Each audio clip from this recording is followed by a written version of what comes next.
This event is being co-hosted with the Auraria Sustainable Campus Program and Environment Colorado. We also have Met Media here and Denver Renewable Energy Society to film. My name is Jake Kensley. I'm a student here at MSU, and I also work for the ASCP. I will be your moderator this evening. We have this lovely group of panelists before us today. I'd like to provide them an opportunity to give a brief introduction of themselves and the work that they do. Should I start? Go ahead. Hello, everyone. My name is Phoebe Lloyd.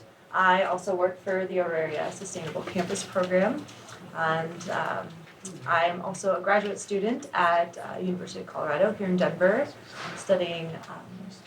Sure. Yeah. Use the mic. Sure. Oh, Mike. Hello.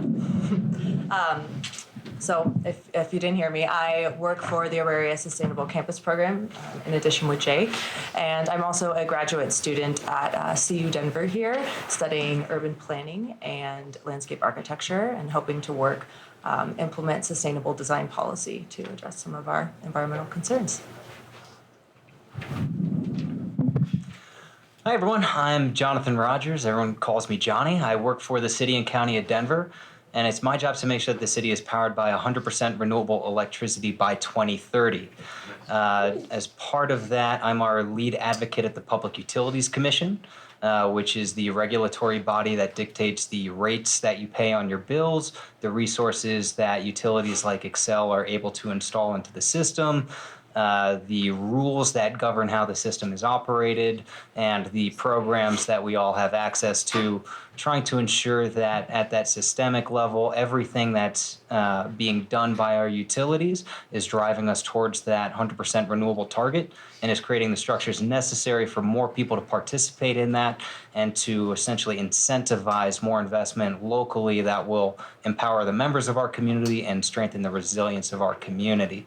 Additionally, I'm coordinating efforts across city departments to try and understand what is the solar potential of our municipal facilities and how does that those electricity loads actually have an opportunity to provide grid benefits, kind of act as an asset for the grid in which they can accommodate the variability of renewables and ensure that as we are building new buildings or looking at opportunities to retrofit existing buildings or pursuing the strategic electrification of those buildings or our transportation fleet, how do all of those things operate essentially really effectively across different sectors to provide the best benefits that we can in decarbonizing the entire city. I should mention that everything we do is striving towards a carbon-free Denver and not just looking at ourselves in a silo, but looking at how we plug into the larger systems around us, whether that's Xcel's electric system in Colorado or creating programs or policies that can be replicated by other communities, both in Colorado and around the world. I'm also active in managing our relationship with Xcel. We have something called an Energy Future Collaboration, in which we have strategic working groups that are dedicated to various aspects of our climate action plan, whether that's decarbonizing the electric grid, electrifying buildings, creating the transportation electrification infrastructure that we need to get more EVs on the road, converting streetlights to LEDs, or having more intelligent systems. We kind of operate those working groups and then report to our executives quarterly to hold people accountable and make sure that we have the resources that we need to be successful. And then love participating in these types of events and figuring out how can we form stronger partnerships within the community? How can we empower people to act, to participate in this energy transition? Because we cannot do it alone. We need people to be actively encouraging their elected representatives, their employers, their neighbors, their family members to do the little bit that they can to keep moving us forward. So excited to talk with you all. Good evening. I'm asking excuse from everyone. I'm terribly sick, but since I promised Eric that I'll be here and to share my experience with the audience, so that's why I came. My name is Shamim Ahsan. I'm a faculty at Metro State University. I teach environmental science, and I have been working in this field for 38 years. And 10 years I have worked with the United Nations, which gave me a lot of exposure with these climate issues. And I was a part of, I have to say proudly that I was a part of the Kyoto meeting, the first event, big event, which happened in Kyoto on the climate change protocol. So I was a part of that. I will share some of the experience with you guys, and also my work experience with the UN for 10 years, and particularly dealing with the climate change projects, which I have dealt during my service with the UN. I will try to share, if my voice permits, until the end. Thank you.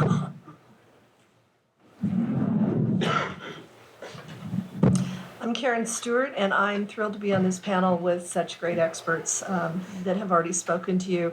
I'm a CDOT Commissioner for District 4. District 4 is Boulder County, Adams County, and Broomfield County.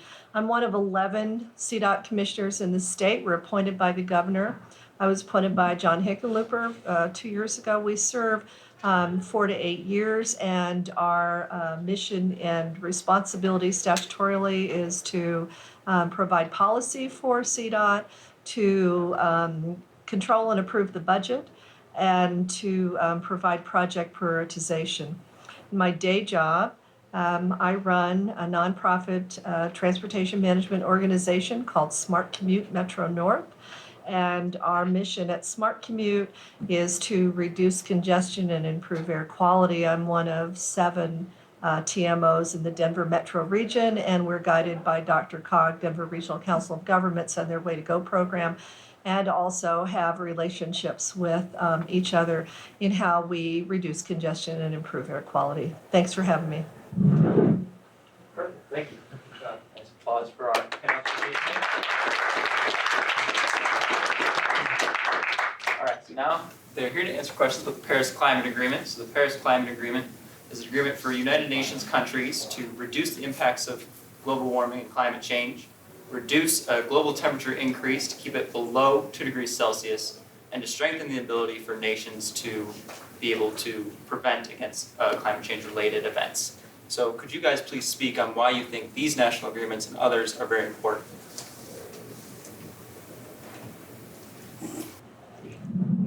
Okay, this process didn't start with the Paris Agreement. Basically, we as a global community first talked about this climate issue back in 1979 in a sponsored meeting by WMO, World Meteorological Organization. That was the first time we discussed as a global community that there are issues of climate change coming up, and it can create a lot of issues in the global community. And then after that, there was not a big international gathering on that. And after that, it was discussed in the 1992 Rio Conference, and where it emerged as a UNFCCC, United Nations Framework Convention on Climate Change, and which follows several events, and eventually in 1997, the Kyoto Protocol, which I personally, as a United Nations employee, think it was a total failure from the global community side, particularly the non-responsive part of the major countries, producing countries, greenhouse producing countries. So it was a failure, and we survived with this failure for a long period of time until 2012. In between, there was some Copenhagen meeting in 2009, where all the leaders gathered and talked about the issue, but there was no resolution. And then again, the Doha meeting in 2012, where we again tried to frame out that, okay, reallocate the Annex 1 country for reductions of the greenhouse gases because the Kyoto end at 2012, officially end at 2012. And then from 2012 to 2020, we need to assign some kind of reduction emission criteria for the Annex 1 countries, particularly the developing countries. That was done in the Doha, and following that, it came in 2015 is the Paris Agreement. So Paris Agreement was, to some extent, was a positive mood in the right direction, but the issue is that in all the international meetings, particularly my experience in the Kyoto meeting, I was 15 days I was there, and in an international meeting, it's important, but you have to understand that there are 192 countries coming with different ideas and different options for on their own. Everybody has their, and on the Kyoto meeting, first 7 days was a blame game.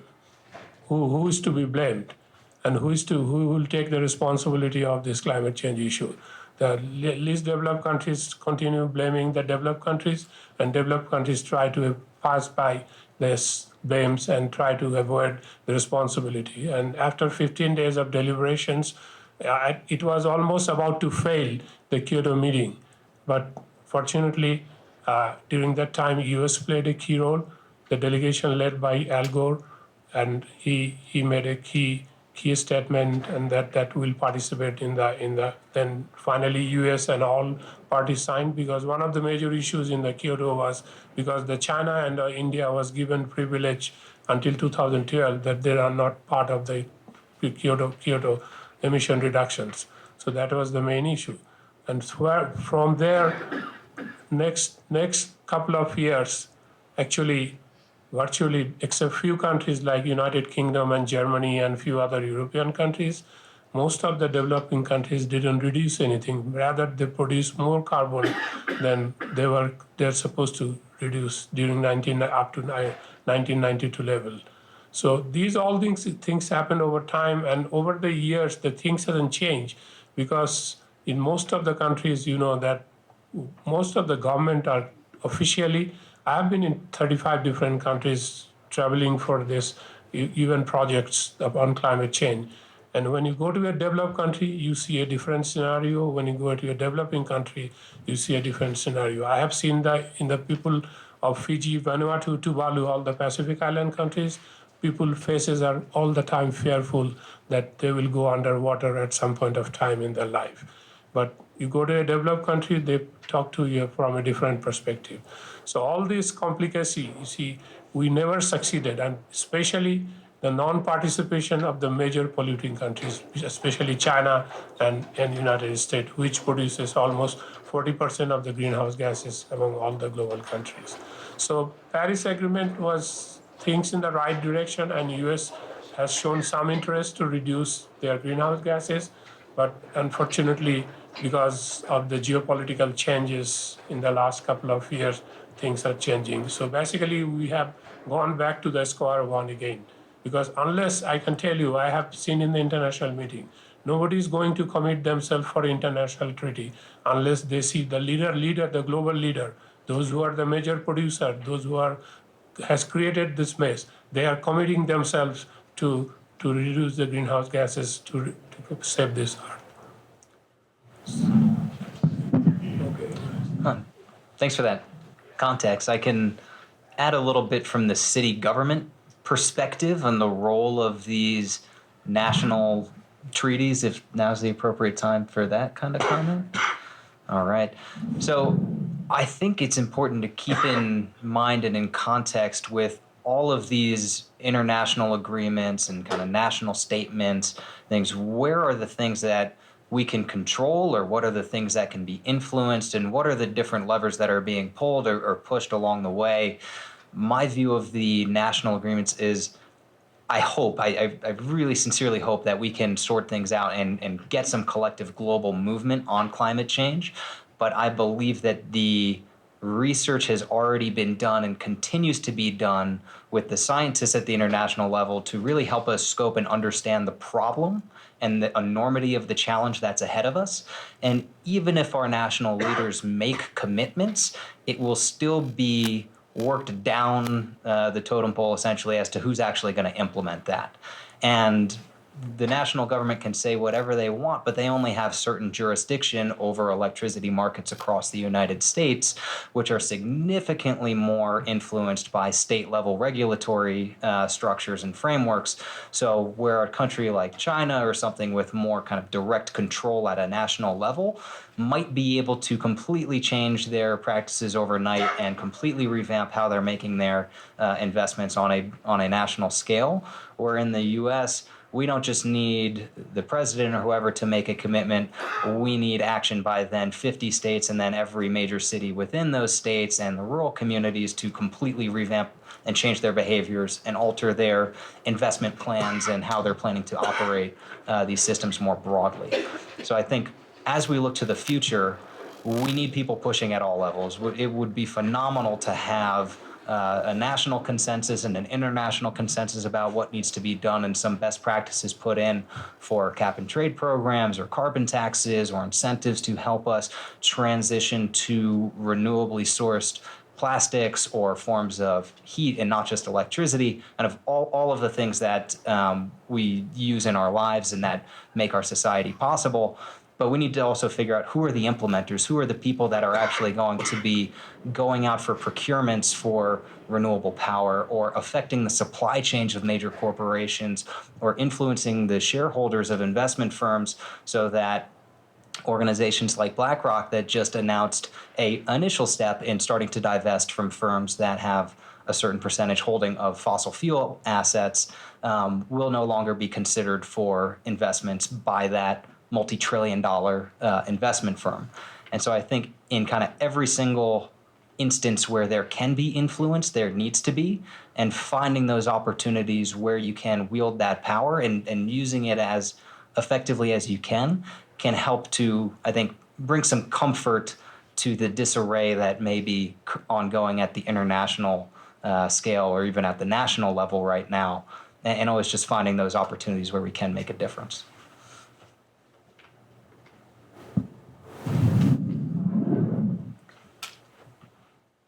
Make a few quick comments to support what Professor Ahsan and Johnny said. Many of us in this room consider ourselves global citizens.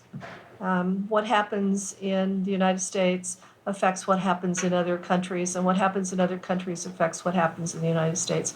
And I think with these global agreements, one of the most important things is there's an acknowledgement internationally that there's a problem. And that emphasis of a climate change problem gives us more influence, I think, to look at policy and to look at what we can do as both a nation and as a state. And in Colorado, we're extremely fortunate to have a new governor who really embraces this issue that we're looking at and who put some policy directives in place to give guidance to those of us who make policy related to things like transportation. And I think we're pretty fortunate in that not every state has that. And I think we'll be looking to exactly what Johnny said, looking to come together as organizations and groups and jurisdictions to do something that extends beyond borders, because you all know where you live and you know where you go to school or where you go to work. And as you cross the border out of your hometown into where you go to work, you don't think about that crossing the border. You think of yourselves probably like I do as a Denver metro person, or if I lived on the Western Slope, a Colorado person. We don't think about borders so much. And climate issues and greenhouse gases, they don't obey borders either, right? So I think that having something nationally that we can look to and something internationally that we can look to is really important. And I hope that changes. I hope that changes in November. You're here. All right, so climate change is a term that gets thrown around quite often, but it really varies based on what region you're talking about. So could you guys speak to some of the impacts that we're seeing across the globe and how it relates to the trend of climate change in either an environmental or social aspect? I'm trying to talk less. I'm having some coffee. I don't want to start the coffee. I'll talk. You start. Okay. Okay, I'll start, and then when you're feeling it, you can jump in. It certainly is variable around the globe, and I think we don't fully know what the impacts will be. Certainly, there'll be more droughts, but also more floods. It's kind of just the extremes of weather events that have been occurring, and you see maps from NOAA or global institutions or even New York Times doing pieces. There are coastal cities that are projected to be underwater in the coming years, and they're going to be confronted with very real decisions as to whether or not do you attempt to move an entire city to a more secure location, or do you invest in infrastructure to try to adapt to the climate that has changed? And I think it would be foolish for us to focus our climate response strategies exclusively on mitigation or adaptation. Mitigation being, let's stop the problem from getting worse. Let's figure out how to eliminate carbon emissions into the atmosphere, or even go carbon negative where we can to try to reverse the damage that's already been done. Or adaptation, in which we accept that there is likely to be extreme weather events, and now we need to build our infrastructure to a more resilient standard. We need to make sure that we can tolerate a heat event where it may be over 100 degrees for 2 weeks straight, and we need to make sure that people aren't overheating and essentially cooking their brains inside their skulls. How do we adapt to that? How do we make sure that our physical infrastructures that we have can accommodate this new reality? How do we make sure that the resources that we've grown dependent on are prudently managed so that we don't run into water scarcity or crop failures? How do we prepare ourselves for some very inconvenient realities in the future? And if we're innovating across multiple areas, hopefully we can adapt to the damage that has already been done and is still coming, while also stopping the problem from getting worse. And along the way, treating this as truly an opportunity where the need for us to secure access to water resources will require innovation and engineering and effective policy and ways for people to get involved and really benefit from this transition. The need to rethink our electrical infrastructures and how vehicles and buildings and renewables all interact to build a more sustainable and resilient electric grid provides considerable opportunities for the folks that can help to make that happen. And I envision that the workforce that is going to be required for us to successfully transition globally our societies into a resilient one stands to benefit enormously from the challenge that's ahead of us. That being said, we need to be successful, and I hope that there will not be suffering along the way, but those that drag their feet are likely going to create problems for themselves, and then likely their neighbors, if they were not able to heed the warnings, make the appropriate investments, prepare themselves for this challenging future ahead of us, it may trigger events that are nothing less than catastrophic in scale from a humanitarian perspective that will be much more difficult to respond to the longer that we wait.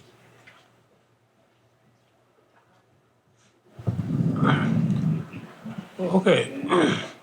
The picture are dismal.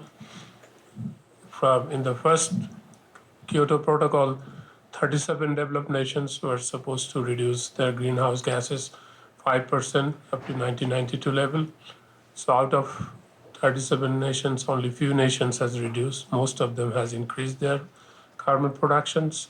And with all the new agreements, nobody is committing to the level which is required. In the Paris Agreement, one of the commitment was to help the developed countries, which will be affected the most because they don't have the tool and means to deal with this problem. Like countries like Bangladesh, it is predicted that 1/4 of the country will go underwater by the end of 2100. And already some part has started going underwater. So rather than mitigation, because they are not producer, how they can mitigate? They are not the largest producer. So the only option have among these two options, mitigation and adaptation, they try to adapt with that. People in many countries, people have started adapting this. I have seen in the last visit over there that people in the southern part of the Bangladesh are making homes in the boats so that if it goes underwater, they can still survive on the boat and living in that homes. So people are doing a lot of things, but the impact will be different in different parts of the world. And where it will impact, some places it will impact the groundwater sources, some places it will impact the too much of precipitation. So flooding will be one of the major problem. So impact is not critically defined that which part will be impacted by what.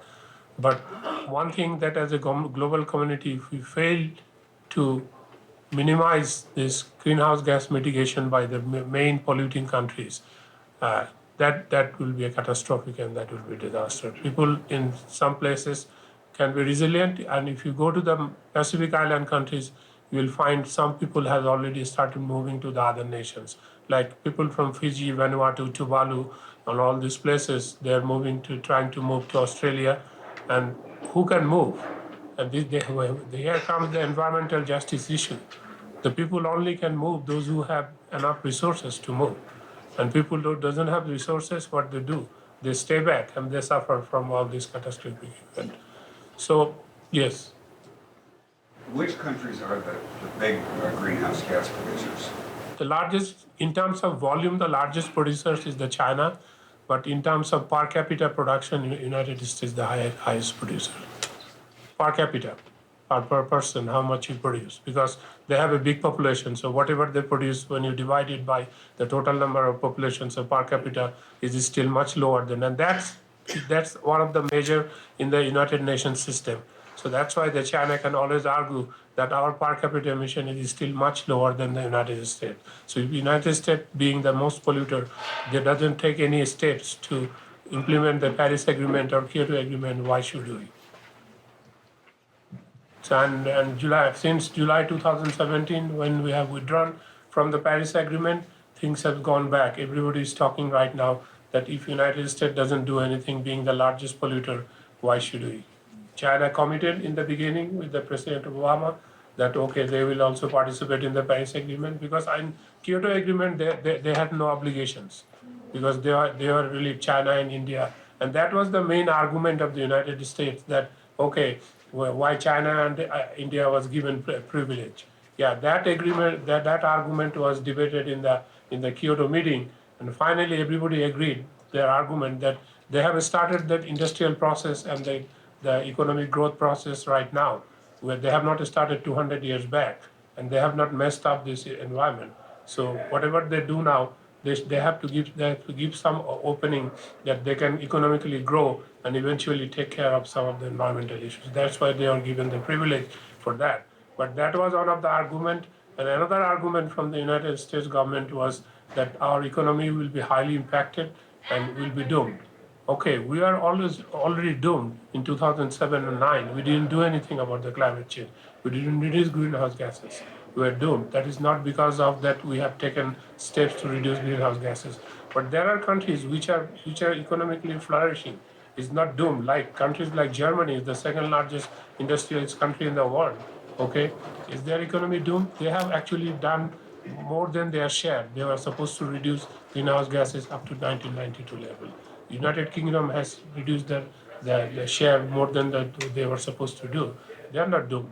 These are lame agreement. Actually, basically, this kind of argument started not from the climate agreement. This started from the 1997 Stockholm Conference, when as a global community we came together and started to think about that how we are messing up with the environment, what needs to be done. Then the issue of the creation of EPA and NEPA has created a lot of issues in this country, and a lot of people didn't like it, particularly the corporate community, because they thought they will lose their money.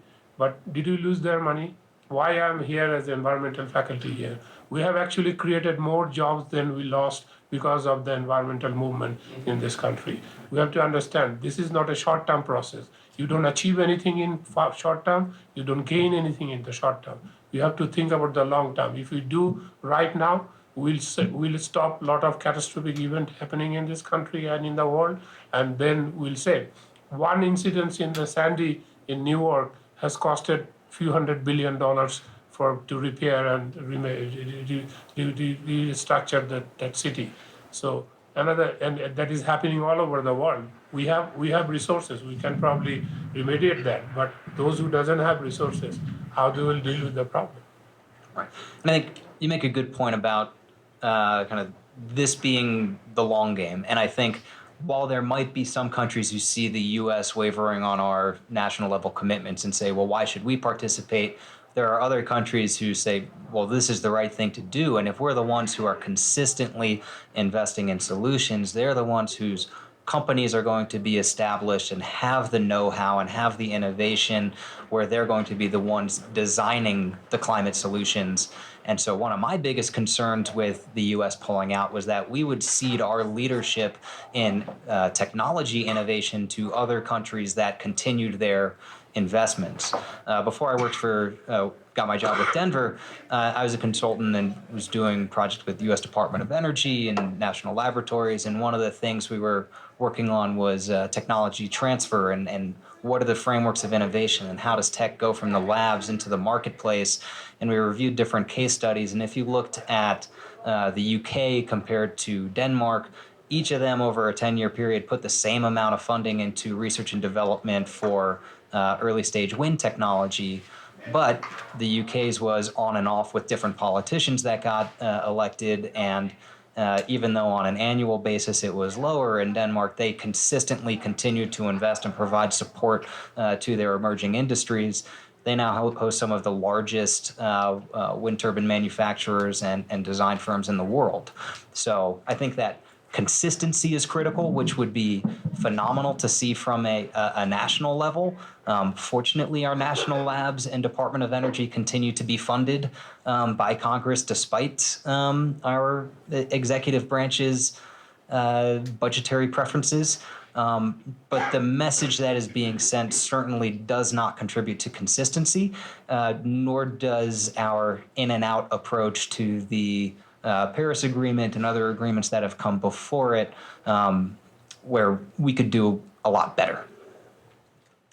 And I'd like to speak a little bit about the climate impacts in Colorado, specifically related to transportation. And I think we can all remember back in 2013 when we had an awful lot of precipitation, massive rainstorms that then resulted in the flooding along Big Thompson Canyon and took out huge sections of road over there. That wiped the road out completely and took CDOT many months to rebuild that road. We learned a lot then of the force of water. We think about the energy that's expended when water or wind or other natural phenomenon happened, but the force of water was so great that it wiped out much of that road up there, and it cost us as CDOT people a lot of money. It cost all of you as taxpayers close to $1 billion to rebuild all of that road and to change the environmental processes that we use there.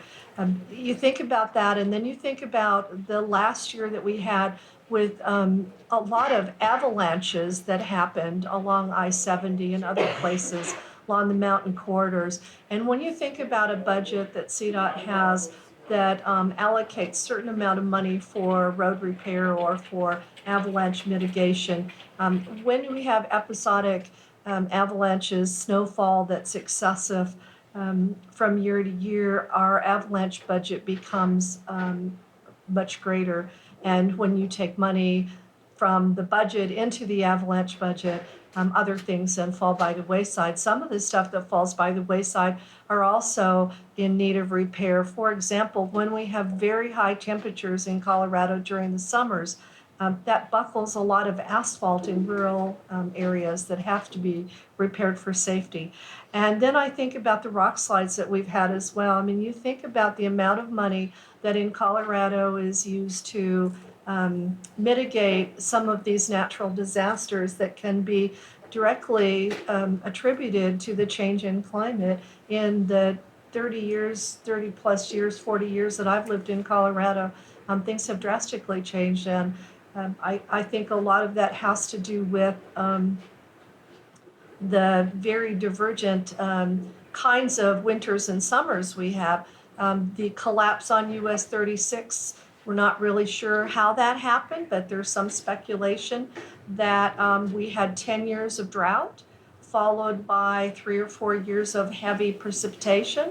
There could have been some issues with roads, with the roadbed settling, water funneling through where it's not supposed to go, and eventually eroding an infrastructure. That may or may not be the case, but it's certainly something that CDOT's looking at to see if the climate change in the last 10 years has affected some of the ways that we build roads and some of the ways that we repair roads. For instance, the repair on Big Thompson Canyon was very interesting to me. The first time Big Thompson Canyon was taken out, if you remember that, it was 77, 78, something like that. And we rebuilt the road where we had it before. This time, we let Mother Nature tell us where to build the road, and we didn't rebuild it where it got taken out. We built it where the water moved the road. So. Last and very brief point on Denver climate vulnerability. The city has some interactive maps on our Department of Public Health and Environment website, in which we map the heat vulnerability index of different census blocks across the community. And you might not be surprised to know that those match up pretty much spot on with the opportunity index, and those that are in the most traditionally disadvantaged situations are often those that have the highest vulnerability to heat events in Denver, whether that's having a disproportionately higher energy burden, the amount that they have to pay on their utility bills, or not having air conditioning or access to cooling or those types of resources in their homes. So we're trying to be cognizant of where the problem will occur first and who it will hurt the most in the community to target some investments there, but also making sure that our strategies really are citywide and striving to push for systemic shifts as much as possible, and not just kind of one-off victories here or there. So to go back briefly to your question about the social versus environmental impacts, a lot of the projections that happen around climate change and the numbers and statistics that you see have to do with our activity as humans and, our carbon emissions and greenhouse gases that we produce as a society. But I think a big piece of the environmental threat as well is also the unknown of what Earth will throw us for a curveball, whether, it be the glaciers in the Arctic melting. There are massive deposits of methane under there that would be released into the environment that would just exacerbate and skyrocket our levels of greenhouse gases in our atmosphere. And that is something that is not produced by us and can't really be controlled by us either at that point. So with these environmental concerns of how we relate to what's happening in regards to our ozone layer and the depletion of that, we have to be extremely proactive about what we do within our own activity, and so it doesn't completely exacerbate and amplify what the world is already doing and contributing to what you're speaking of, this larger systemic process. So it's already been touched on it a little bit, but I'd like to provide you guys the opportunity to talk about climate change impacts in Colorado, more specifically how your personal work is addressing these issues.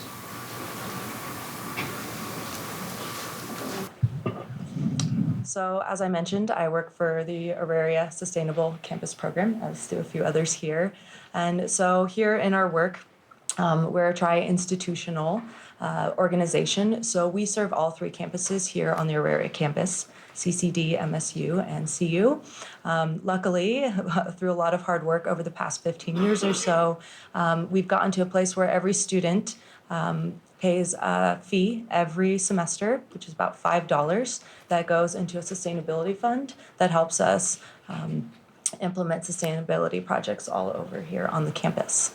So in those past 15 years or so, we've been able to install 2 solar panel arrays.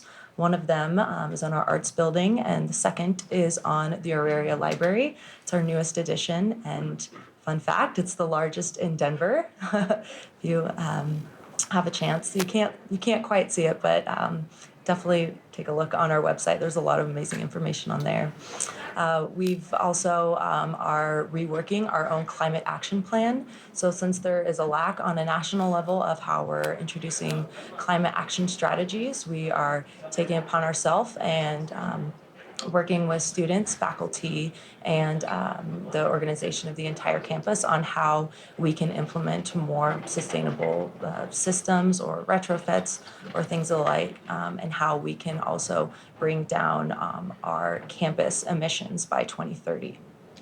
So in addition to that, we have a lot of fun projects. So if you're interested at all, let one of us know, and well, I could go on all night about all the things we do. Thanks for that. And I could probably talk a lot about this, so I'll try to narrow down to a few kind of key things that we're doing. And to just kind of set the context first, everything Denver's doing right now relates to our publicly stated objectives in our climate action plan. The mayor's committed to a 80% reduction in carbon emissions by 2050. So it's our 80 by 50 plan. We'll see in the future if we need to strengthen that or how we can strengthen that to try to get to carbon neutral. But right now, that's the plan, and everything filters into that. I manage the efforts to decarbonize the electric grid and make sure that the community is powered with 100% renewable electricity by 2030. And I really consider that foundational to achieving our objectives for decarbonizing buildings and transportation and providing the renewable power that can provide carbon-free, essentially energy to help transition so many other parts of the community. Everything we do is really interconnected, but to be successful, there's three tiers that I think I mentioned in my opening comments.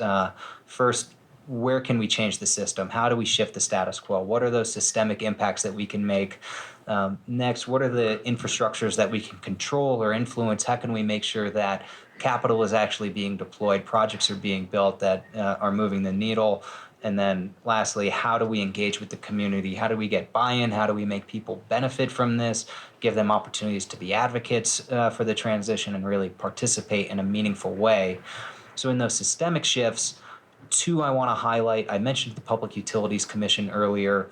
We're actively engaged in trying to make sure that rates stay low, investment in renewables goes up, and we remove barriers to new renewable capacity. There's a rulemaking ongoing for community solar gardens in which we provided comments throughout the process and testified at that hearing to expand that program in a way that will create accessibility for more people in Colorado, including Denver. And in Denver, we also get to write our own building codes. So Colorado is what is referred to as a home rule state, where there are certain things that are passed at the state level that everyone has to follow, and there are other things where it's deferred to the municipality. So we are able to write our own building codes, and we're working very proactively with developers, architects, building advocates, various stakeholders who sit on the board that actually writes Denver's building codes that then submit them to city council, who approves them, and then everyone has to follow it. Getting their support is critical because we're setting targets that are trying to figure out how do we have all net zero new construction by 2035. We're working on the implementation plan as how do we get there. We're expecting 40% of all the square footage of new buildings in Denver by 2050 will be new construction. So there's a lot of things that are happening, and how do we stop the bleeding? How do we make sure that the problem doesn't get any worse from building these buildings in ways that is energy inefficient or continues to be powered by fossil fuels or won't interact with the grid in a way that provides grid benefits or provides flexibility where it otherwise could. So we're trying to figure out in 5 code cycles, how do we get there? And then what are the steps that we need to take to actually go faster? In terms of the infrastructure investments that we can control, working across our city departments and looking for things that can be really high visibility, send a message to the community that Denver is making good on our objectives and provide some educational opportunities along the way. We're working with Denver Public Schools, we're working with the airport and the housing authority, and we're looking for properties that might have, say, a huge parking lot where we can build a canopy, put solar panels on it, and not only use that power to power our facilities, but the excess power that's generated from that provide opportunities for members of the community to subscribe to that power And we're hoping to be able to do all of this at a net savings, both for our municipal facilities and our energy bills, and for folks that we can reach in the community, and with a particular emphasis on equity, on increasing access for low-income customers, folks who are renters who don't have the option to put solar on their rooftops, who don't want to sign a 20-year commitment, trying to figure out what are those barriers to entry and how do we mitigate those, and how do we, along the way, make sure that we are kind of using our space, which is some of the most plentiful in the city because of the number of sites that we have, where land would otherwise come at a premium.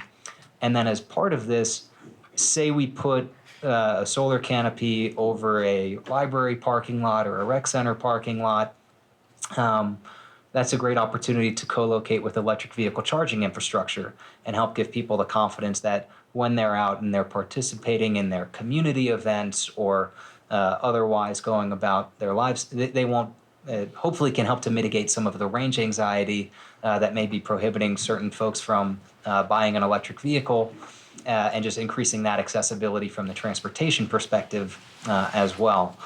And with high visibility projects, that gives us an opportunity to go into people's neighborhoods, participate in residential neighborhood organization meetings, other community meetings, whether it's faith-based organizations or at schools and working with students. How can we talk to people and show them what we're doing and why we're doing it and the benefits that it can bring, demonstrate that the strategy that we're pursuing should be at no upfront cost to taxpayers, because it is cheaper to buy power from a new source of renewable electricity than it is to buy from our current utility provider. This can provide net savings from day one and not require us to tap into other uses of city revenue to make this happen. If we do it right, we're hopeful, we're making some progress. Yeah, go ahead. What does it mean to decarbonize a building? So for us, we envision it as trying to eliminate all of the point source emissions, including the heating infrastructure and the out-of-scope emissions for things from the delivered energy to that building. In the long term, we'll be looking at things like the actual consumption of materials, the transportation of materials. What did it take to essentially fabricate and bring the concrete or stuff like that? But we're not at that point yet where we can even measure what the carbon impact is from building construction, and focusing first and foremost on what we can control. I think there's 4 elements that we're working into our definition that we're working on right now, where a net zero building will be highly energy efficient, 100% powered by renewables, provide grid flexibility, and there's one other, I'm sure the most important thing that you're gonna have to wait for the report to come out to find out what it is.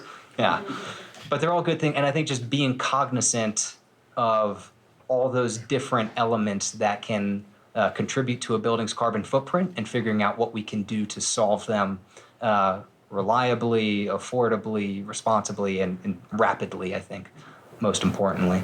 A quick question on building codes. The city and county of Denver is an island. Are some of the adjacent towns and communities adopting the Denver process and building codes? I think a lot of communities look to Denver as a leader in this regard because we, I think, tend to have more resources to analyze, to experiment, and I mean, we're kind of the big dog here. So people look to us, they trust us, and we want to form good partnerships with our sister communities throughout Colorado. As our new climate office gets stood up and we're bringing on more staff and figuring out what our real roles and responsibilities will be, part of that will be community partnerships, not just within Denver, but in those neighboring communities. So that kind of last prong of the strategy that I'm pursuing for our electricity decarbonization is really focused on that. When we're intervening in PUC proceedings, what are other communities that are doing the same so that we can align our messaging and make sure that the changes that we're pushing for are going to benefit all of us? When we are thinking about putting a solar array at a municipal facility in a community, making sure we go and talk to the members of that community first so that there's no misinterpretation of say there's a solar array on a school, there have been calls to the school district as to why are you spending money on solar and not paying teachers more? And then you end up in the pointing fingers, well, actually, the solar developer paid for it. We're just buying the electricity from them and we're saving money on our bills now. And it doesn't answer the question as to why aren't you paying teachers more, but they didn't get ahead of the problem. And we're trying to jump ahead of that with any investments that we're making. And I think the big one that I'm really trying to stay aware of is it is a luxury to be concerned about climate change. If this is something that keeps you up at night, it means that you know where your next meal is coming from. You're not living paycheck to paycheck. You're able to focus on your grandchildren and the future that's ahead of you and not just the immediate challenges that may be more existential in your life. And so when we go and talk to a community, it's not telling them we've solved the biggest problem that you didn't know you needed to worry about, but what is the biggest problem that's facing you? And as we hear those answers, making sure that the solutions that we're putting forward have a climate solution embedded in them. So if it's difficult for someone to get to work, all right, maybe we need to have a bike path or have more public transit options, but let's make sure that those options don't exacerbate the climate problem. Or if people are struggling with their energy situation and a disproportionate amount of their income is going towards keeping the lights on, all right, well, let's figure out how to get you enrolled in our programs where we have lower cost power and it's renewable. Or you're incentivized now where you're going to receive a utility bill compensation if when your furnace breaks and you need to put in a new one, it's got a grid controllable system on it, and now you can participate in a program where you're going to get money back every month on your bill because you're providing a service to everybody. So how do we structure things as solving community problems and incentivizing and rewarding people for good behavior rather than looking for ways to punish bad actors or people who are just going about their lives and don't really have a recourse to adapt their behavior any other way? Real quick, sorry, we're gonna go to the Yeah, no, Q&A portion. or I can ask questions later if you That'd have be a Q&A great. I here. have one more question. Okay. So, do we, oh, go ahead. Thanks, I'd like to answer. That's all right. I've been talking too much.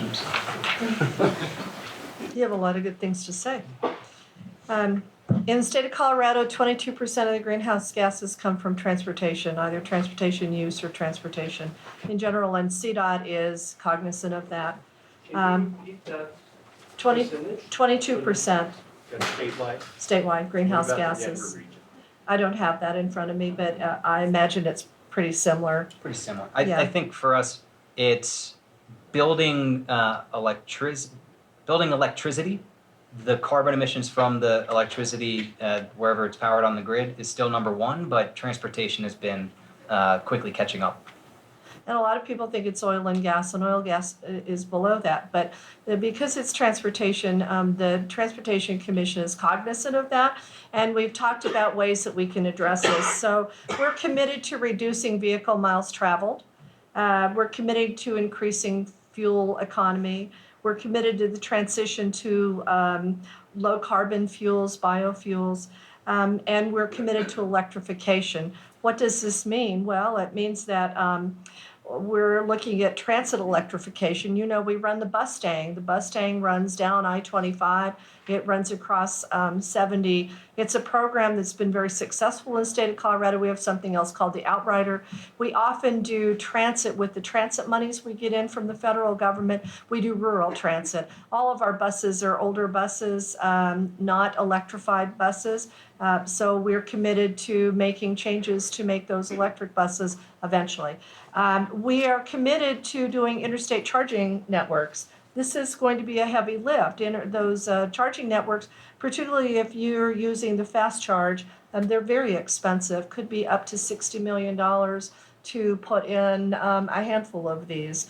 We're committed to doing electric vehicle consumer outreach program. So let me tell you what that means. We have a $2.1 billion annual budget. We maintain 23,000 miles of roadway. We spend $70 million on snow removal. And some places in Colorado haven't had an asphalt redo in 30 years. 30 years, that's longer than some of you in the room have been alive. And we never have enough money in the state of Colorado to do all the things that are necessary for roads and bridges, as well as these other things that we'd really like to do. So our challenge is always, how do we take care of the stuff we already have, maintain the assets we have, but also put some money into the stuff that's going to make a change. And that is, how many electric charging stations do we pay for? How many of our fleet vehicles become obsolescent and we retire them and we put in new electric vehicles? Those are the kinds of policy struggles that we have internally within our 11-member policy group. I think all of us on the commission see the value of being more sustainable and not doing the things the way we've always done them.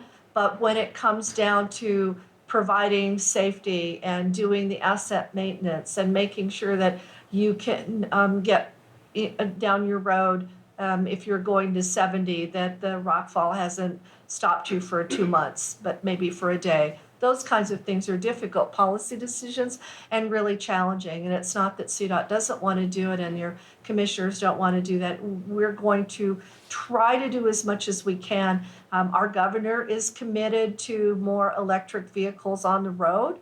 And we at CDOT are trying to see what is our piece of this. If we can provide an example by changing out our fleet and electrifying some of our buses, I can tell you that many people will say, what in the world are you doing taking care of something like that when you have other things? I was the mayor of Broomfield for a number of years, and I would get a call at least once a week. Someone would say, I see you've got a new project over there on 144th. What the heck are you doing a project on 144th? Well, it's to be proactive and make sure that the traffic can run through 144th. But yet, people would rather have you take care of the stuff that's already needed to be taken care of. And so it's always a dilemma. How much money do you put to this and how much money do you put to this? And that's always the struggle that we have. But we're pretty committed, and I think it's going to be exciting to see how CDOT goes in the next couple of years. I might make the observation that you bring up a very good point, which is addressed by Dr. Hassan, and that is, if the richest country in the world can't figure out how to do what you've got to do, regardless of the cost, how do we expect anybody else to do it? I mean, you bring up a very good point that we're making choices. You know, how much do we do here? How much do we do there? Well, I would think that the entire world would be watching us and saying, we expect you to do it all. And if you don't do it all, how would you expect us to do any of it? But we have our priorities. Which is, I think is consistent with the point you made. Yeah, but we have our priorities. What is the political priority that is the important? If the political priority is in a different area than environment, then you don't put money in the environment, you put money in different sectors. So that's the issue. And one thing is alarming, if you look at that, most of the population growth will take place in the developing countries. And they're not equipped with all this environmental management. So like one of the statistics I was telling our student today, that right now the global community produces 2.1 billion tons of waste, annually. And this will go up to 4.4 some billion, double. And most of them will be happening in the developing countries because they are also economically growing, they are producing more waste. So right now we produce about 1.5% of the greenhouse gases from the waste sector, but by 2050, because of the status quo, that we are, many of the developing countries doesn't have sanitary landfill. If they have sanitary landfill, they don't have the means to collect the methane gas, trap the methane gas or burn out the methane gas. So that will double the methane gas emission from developing countries in 2050. So in every sector, I'm giving an example of only one sector. In every sector, this will be happening. So, and we are supposed to provide support, financial support as well as the technological support to the developing country to deal with. In the Paris Agreement, that is one of the issue. And there was a commitment of $100 billion to support that until from 2015 to 2017. We could collect only, we are spending billions in other areas that we could collect only $10.5 billion to support the developing countries to deal with the problem. So there are issues of the priorities, you see, where you put your money. In most of the state, environment is not on the top priority. There are other issues, healthcare, we have gun control and other things like that is on the priority list. So you have to politically decide, if you as a citizen, and who will decide? The citizen will decide. And that has to come from the grassroots level. You guys have to raise your voice and tell your congressman or the senator, okay, put the climate as a priority and put environment as a priority. If you put environment in the checklist of the 5th or 6th or 7th, when you make your budget, that will get less priority. It is straightforward. I also think, just to add onto that, we are in an age right now of technological adolescence, if you will. A lot of our systems, our infrastructure, our roads are built without the technology that we have found ourselves in today. If you think about the solar technology, wind technology, they are far more advanced than they were 10 years ago.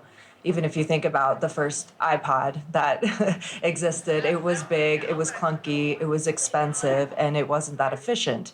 10 years later, there are thousands of versions that emulate that. And so I think we're in this, yes, the time is ticking, but also we have to view this as an opportunity as well for us to be really innovative in the technology that's available. And if you think about Elon Musk, who founded Tesla, he just released all of his patents to his technology. So he is saying, no, I can't save the world, but here is all the information and tools. Let's all do this together. So I think we have to have some kind of hopefulness when it comes to this, that there are a lot of innovative and smart people and organizations who are really embracing the opportunities of what climate change is, kind of imposing on us, and it's actually making us be a lot more resourceful and working together. And I know that's a lot what the Paris Agreement was originally for, but I think it's going to really come down to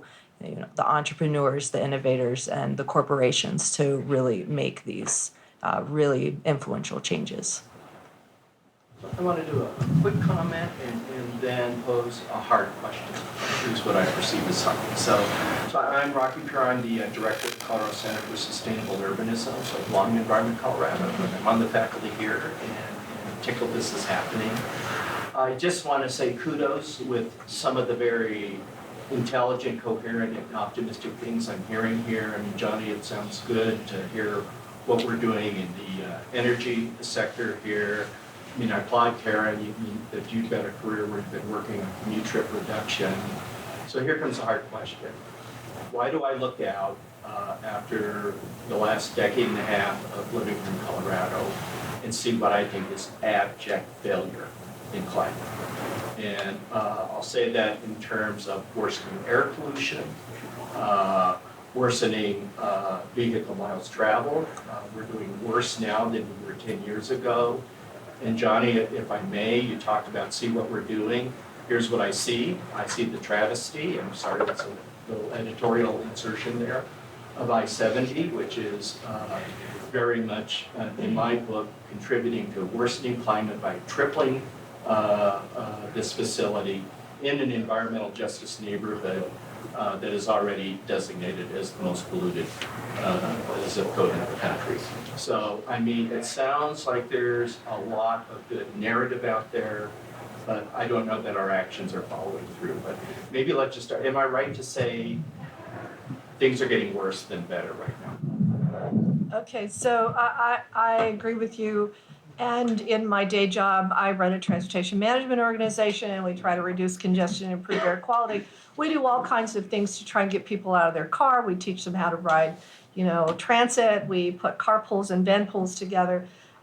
We try to reduce emissions, But what happens, I believe, is every year we hit a threshold, but, and this is just one component, this isn't the answer.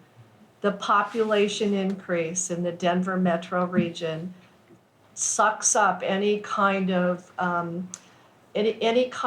success that we have in reducing emissions. I see it every day. Luckily, I don't work far from where I live, and I don't have to be on the road every day. But when I am on the road, I can see that the traffic starts at Fort Collins and comes down from my end down into Denver, and the impact that happens as we are as we're caught in this what used to be the ozone area of it's just worse and worse, and I attribute population growth to that, and the fact that you will see people in big trucks who don't need that truck for anything really, and one person in the truck. You don't see a load in their truck, and they're exacerbating the emissions problem.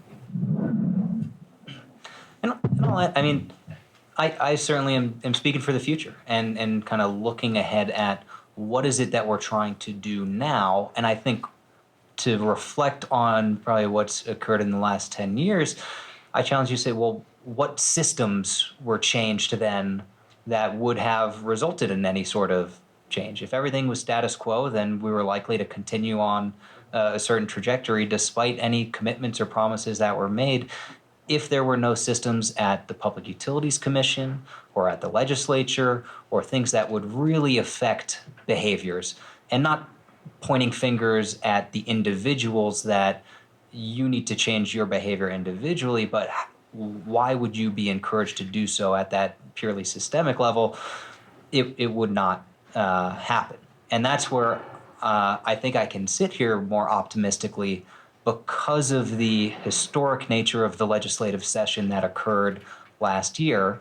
House Bill 19-1261 set statewide greenhouse gas emission reduction targets, 50% by 2030, 90% economy-wide by 2050, which will hopefully provide the teeth that are necessary for a truly systemic change that will encourage behavioral shifts in transportation, in energy, otherwise. It's already triggered Public Utilities Commission rulemakings, as well as Senate Bill 19-236, which is really providing a significant driving force in giving Denver and others the opportunity to weigh in on new rules, new paradigms for how resources are added into the system and integrated to operate more effectively, renewably, and reliably and affordably. I think I'll say one more thing about HB 1261. I love this bill because it defined the problem, but did not prescribe the solution. Where if you look at Oregon or Washington trying to pass cap and trade laws or national efforts doing that, it's very easy to point out the flaws in any particular solution because there's always going to be pros and cons, and people will fixate on, well, it's not going to work because of this, or someone will game the system, or we need certain carve-outs for this industry, where 1261 just says we recognize that climate change is an existential threat to our very way of life, and if we do not reduce our carbon emissions, we are in big trouble. And then deferred it to the experts at the regulatory agencies in the Colorado Department of Public Health and Environment and the Air Quality Control Commission to engage in a multi-year stakeholder process to define what that solution will be, which in all likelihood is probably going to be some form of cap and trade with the carbon tax, because that's really kind of best practice as to how do you actually measure carbon and how do you reduce it.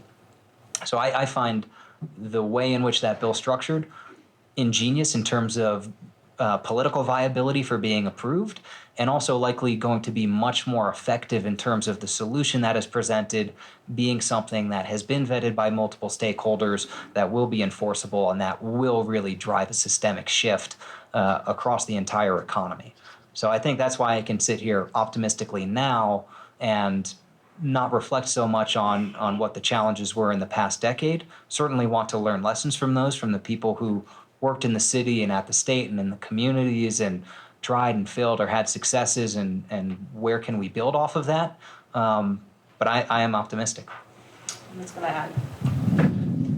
So Rocky, I don't think you're alone. I think that's why we're all here. But I feel that way too. You know, Denver's ranked 7th or 8th most sustainable city in the United States, and I look around and sometimes I'm like, where? Why? I don't see this. 11th worst in air quality. Yeah, and so, you know, what's going on here? And so I think, you know, just to kind of like wrap this up is that people have been speaking on this and they have been getting motivated, and that's why we now have a climate action task force for the city of Denver. And, you know, everyone up here are all specialists and, you know, been working in their fields and for, you know, a certain amount of time that's made them, you know, limited in being able to cross over to all these different sectors and trying to find these solutions. So I think, you know, it's tough to, you know, tell us that, you know, we're all trying to find solutions in the work that we do. And now people of Denver also want to be part of that. And that's why the Climate Action Task Force now has representatives from all different industries and sectors. So we're getting there, I believe. So real quick before we get into this, I want to have a little more of a positive overtone. You guys are individuals, have heard a lot about national strategies and things happening in Colorado. So how can they, as individuals, get involved to take action against climate change? All right, this one's gonna hurt. I will say it, and you know, a big part of this is culture shift and consumer shift. Or consumer change, culture change. It's not climate change. It's how you shop. It's what you eat. It's the everyday footprint you have on everything you do. You know, agriculture itself and meat production leads to, you know, 30% or so greenhouse gas emissions across the globe. So that's not saying, you know, don't eat less meat. It's just be more mindful, you know, buy the meat that's actually raised here in Colorado. Same with shopping, you know, don't buy everything you need online, you know, support your local businesses and your neighbors and, you know, be thrifty and resourceful. There's, you know, every little decision every day we make can actually have a really big impact. And we, you know, want to paint it as this really big issue that needs to come from the top down level, which it does, but it also needs to come down from a grassroots level as well and realize that we actually can make a change when it comes to this. It is within our own power. I think the big ones that stand out for me are first and foremost, be informed. It's going to be very hard for you to make the right choices as it pertains to your habits and the actions that you're taking or the people that you're voting for or the organizations that you choose to become a part of if you are not exposing yourself to ideas and to evidence or science-backed evidence of climate change or whatever it may be. Just be really informed on your topics, and then that will enable you to understand what are your levers of influence. Where can you be an advocate, and being aware that anyone can be an advocate. And that doesn't mean just like standing on the Capitol steps and joining a protest, but where can you really amplify your voice? Are there organizations that you can become a part of that can help to deliver a message that will be more likely to be heard by those in power? How can you become an advocate within your workplace or within your community or within your family? Figure out what are those spheres of influence that you have and how can you wield them? And on that employment piece, there are certainly opportunities to get a job in the clean energy transition, but any job can really be a climate job or a sustainability job. You can find ways to do your job and make those choices as to, well, how can we actually do this more sustainably? How can we use less energy in the process or be more efficient in how we're operating? So I think it's exciting and awesome to see that colleges and universities now are offering sustainability-minded and clean energy programs, and students are starting to learn about it at an earlier age. And don't think that the only jobs that are out there are going to work for a nonprofit or something. That's certainly incredibly valuable work, but there are now engineering opportunities and policy making and being a teacher or joining city government, whatever it might be. There's a plethora of opportunities to take advantage of. And along the way, every choice you make matters, every action matters. It all adds up in a big way. I think you can certainly focus on yourself, but additionally think about those systems. What are the choices that you are limited to because of the systems as they're currently constructed, and how do we both create more opportunities and help to shift the available opportunities to those that contribute to climate solutions along the way? So, okay, I'll not be too long. Only thing I would suggest, that what I suggest to my student in my class, that measure your own carbon footprint first and see that subconsciously or consciously what you are contributing to the carbon emissions, and make some changes in your lifestyle. Okay, and I have not talked about it before I started doing it. I'm teaching 15 years in this campus. I drove 7 days in this campus, and I take the mass transit. But unfortunately, for this semester, I had to drive because of my health issues. I cannot be in the open air, so I feel ashamed of myself. Okay, now, being an environmentalist, this is a curse for me, that for my health reason I have to drive to the 20 miles from my home to the campus every day. I ask my student, take light rail if you have access to the light rail. Okay, if you have car, doesn't mean you have to drive a car. I have lived in Japan for 5.5 years. Japanese people has more car than the people of USA probably. Each family has 2-3 cars. But 80% of the Japanese people use mass transit to commute to their work. They don't drive car. Okay, they understand the impact on the environment if they drive. They like car, they buy car, they keep car in their garage, but they hardly drive car unless it is necessary. So start from home, okay? And I tell this example to everyone. I have a daughter who went to a Japanese school from the kindergarten.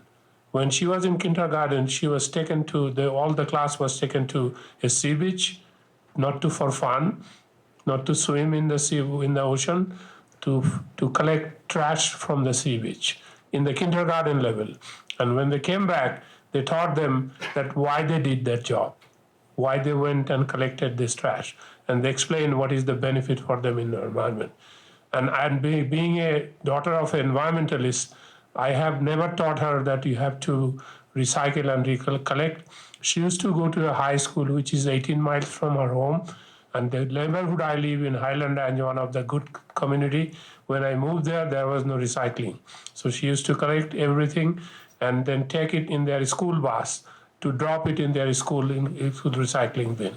So she has embedded this knowledge she learned in the kindergarten, that what is the benefit if you do recycling, and she has been practicing this. So we have to start from the elementary level. We cannot expect too much changes in the minds of the older people. That's obvious. So we have to start from the school level to teach them the basic fundamentals. And that's a generational change. I know it will probably take 10, 15 years to make changes, but we should start from there. And we should start from home, from our home. That is my message. Very good. Such great advice. And I'll add one more, be engaged, right? Serve on your boards and commissions in your local communities. Run for office, be a policymaker. If you don't feel comfortable running for office at the local level or the state level, then actively support the candidates who reflect what you believe. Because we can't do it singularly, right? We all have to work a little harder at this. And you would be surprised at how many young people now are getting involved at local politics level. I'm amazed by that and thrilled by that. At the Transportation Commission, 11 of us are at least over 50. 11 of us on that commission. We shouldn't be the ones making policy for you young people.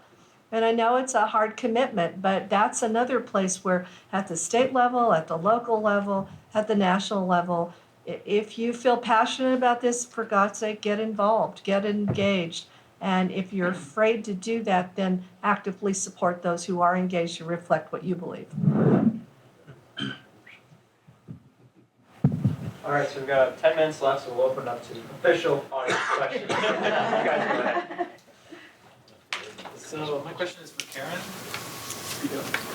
What can the public do to help pitch in and fund the climate solutions that you do not always have the capability to follow through with?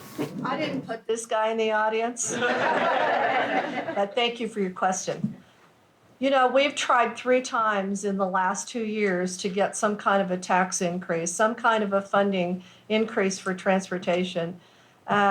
We tried to put together a shopping list of about $7 billion.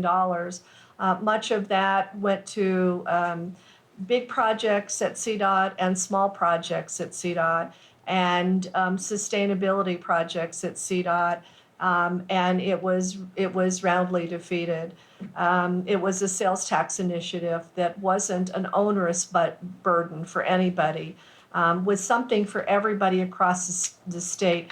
40% of the amount of money that the Denver Metro would have generated stayed in the Denver Metro, and 60% of that would have gone out into rural Colorado. Was a very good mix of projects, and it was defeated.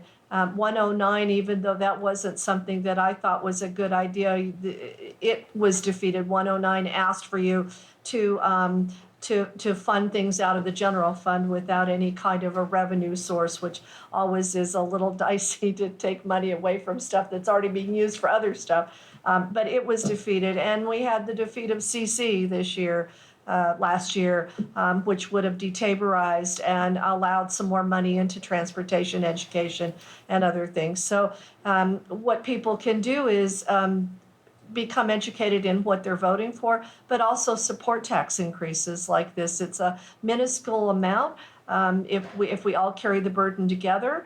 And I've been saddened that we don't value transportation improvements to the extent that we should, because transportation is always at the top of everybody's list of frustration and feeling like it impacts our quality of life. And so a little frustrated that we don't pass those. But I think the state legislature is trying to look at how do they put some more money into the transportation budget. We're about $12 billion behind, and every year that number gets bigger. And so the infusion of $500 million a year into the money that comes in besides the federal monies we get in just is a drop in the bucket. Thanks for your question. Good evening. This question is for Dr. Hassan. I'm taking a global warming class this semester here, and I've actually tried to research and find a lot of information on global warming, and I really can't. But everyone basically keeps talking about, cities going underwater and people moving inland, but like with the population that keeps growing and the numbers with the Paris Agreement seem kind of crazy, and all these species that are dying like every day, is that like with that extreme rate of all these species and plants that are like just disappearing, is that like going to throw off the ecosystems beyond like human survival, and like what's the hard timeline on that? Yeah, it's difficult to say about a hard timeline. Exactly. But yeah, these whatever you have seen, these are all scientific findings. So it depends whether we trust on the scientific findings or not. The species are extinct not only because of climate change is one of the several factors why the species are being extinct. And the changes are happening everywhere, and all this data you are seeing that the sea level is rising, that is being scientifically measured by a group of experts, those who are expert in that area. So the carbon emissions was not measured before 1950, but since 1950, the concentration of carbon dioxide is going up. So we have to understand that in 800 years, 1800, we had only 1 billion populations. And we are now almost closing to say 8 billion populations. So dynamics has changed, okay? During that time, the 1 billion population could sustain with all the resources. Now we are over-exploiting the resources. So habitat destruction is one of the major cause of the species extinction. not the climate change. Climate change will impact probably 5-10%, but most of the habitat destruction, overexploitation of natural resources are the cause. But you can verify this data from different scientific sources. There are some credible sources, there are some non-credible sources. If you go to the NOAA webpage or the NASA webpage, a lot of data are there, and those are the scientists, those are expert in this field. I cannot contest their data argument that these things are happening. These things are happening, and it is obvious to understand that, okay, 708 billion people are now exhaling carbon dioxide, where 1 billion people are, beside all other sources, transportation, fossil fuel, and all other, from agriculture, from all the sources. So this has increased the concentration of carbon dioxide in the, and the number is there. It has gone from 1.8 ppm to now it's almost 4 point some ppm, 400 some ppm. So 100 some ppm to 400 ppm. So these data are there. So it's a question of belief. But this has changed over the evolutionary period. Okay, we have changed our lifestyle, but a lot of things hasn't changed. For 30 years, we know that we are consuming as a global society, as a developed nation, we are consuming the most, and we are producing the most of the waste. Yeah, the total number of waste, 15 years back when I used to teach the class of waste management, the 4.4 pound per person per day we produce, and that number hasn't gone down. So how do you expect that these things will change unless we change our mindset, change our habit, daily habit of daily life? So nothing will change. I have a question and then a comment. First, in regards to some of the things that you can do, just tell people about what you're doing, where you're going. When Greta Thunberg came here, I put it on my Facebook, look, Greta's here. And oh my gosh, people that I've never even heard from have commented and said positive things. So like tonight, I put that on my Facebook that I was going here. Talk to your neighbors, even if you just tell one person and convince somebody to, maybe buy some grocery bags instead of wasting things. It's just those little conversations where you keep it up. People were like, okay, asked to pick somebody up rather than, meeting somebody. Just some of those kinds of things. Tell people when you're taking the light rail instead of driving. And then my question is there a city or another nation that you could suggest to kind of follow along that has made some of these transitions better and that we could perhaps adopt some of their strategies and successes? Thanks for sharing all that positive reinforcement. It is really important that I think we not always have the doom-and-gloom rhetoric with climate change and just make it a daily conversational piece. A great city to look at is Vancouver, BC, Canada. They're one of the most sustainable cities.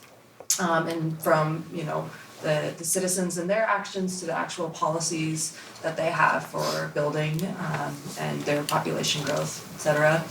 They have definitely embraced their proximity to the ocean and just their relationship with the environment. So I think, I'm not sure if it's a Canadian thing or if it's, just that's been a big part of their lives is having to deal with their population growth in a sustainable way, that they've been talking about this and doing this, for a very long time.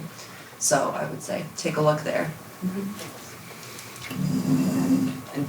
And one of the great resources that we have available in Denver, and that is organized by, it's called the Urban Sustainability Directors Network. So I think mostly funded by Bloomberg Philanthropies and a few other organizations, essentially provides a forum where we can collaborate monthly or more frequently. I'm participating in cohorts on renewable energy procurement, community solar gardens, and different strategies pertaining to our renewable electricity efforts, where we're learning from folks in like Columbus, Missouri, and Sacramento, and Portland, Oregon, and all these places around the country, each learning from each other. I don't think that anyone has really solved the entire puzzle yet, but there are certainly great lessons to be learned, whether it's building codes. Vancouver has some pretty first in the world type building codes that they're putting forward. And it also is really dependent on your resource availability, leveraging the natural resources that you have available, and that meaning the renewable resources that you have available, and figuring how those can help to transition everyone together. But we're all learning from each other, and yeah. Now, I would love for this conversation to go on all night, but unfortunately, we are out of time, so I'd like to thank our panelists for taking time out of their day.